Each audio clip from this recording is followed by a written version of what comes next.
जय जगन्नाथ। आज ହେଉଛି 79तम ସ୍ୱାଧୀନତା ଦିବସ ମାନେ ଇଣ୍ଡିପେଣ୍ଡେନ୍ସ ଡେ।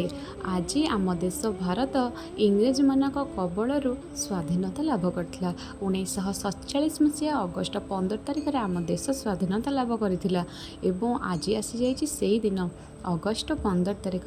ଆଜି ଆମେ ସମସ୍ତେ ତ୍ରିରଙ୍ଗାର ତଳେ ଏକତ୍ର ହୋଇ ଉଚ୍ଚ ସ୍ୱରରେ ଏକତ୍ର ହୋଇ କହିବା ଝଣ୍ଡା ଉଚ୍ଚା ରହେ ହମାରା, ସ୍ୱାଧୀନତା ଦିବସ କି ଜୟ। ମୁଁ ଆଜି ଆସି ପହଞ୍ଚି ଯାଇଥିଲି ଆମ କଲେଜରେ। ଆମ କଲେଜର ସମସ୍ତ ଅଧ୍ୟାପକମାନେ ଏବଂ ଛାତ୍ରଛାତ୍ରୀମାନେ ଏକତ୍ର ହୋଇ ଆଜି ସ୍ୱାଧୀନତା ଦିବସକୁ ପାଳନ କରିଥିଲୁ।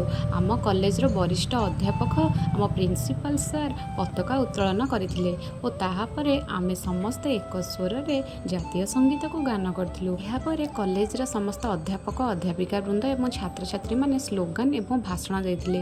ଏହାପରେ ଆମର ଆଜିର ସ୍ୱାଧୀନତା ଦିବସ କାର୍ଯ୍ୟକ୍ରମକୁ ଆମେ ଏଇଠି ଶେଷ କରିଥିଲୁ।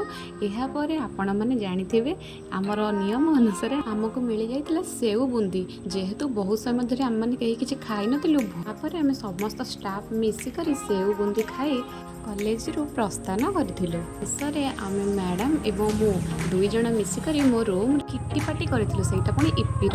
ଆଜି ପାଇଁ ଏତିକି। ଭିଡ଼ିଓଟି କେମିତି ଲାଗିଲା କମେଣ୍ଟ ବକ୍ସରେ ଜଣାଇବେ।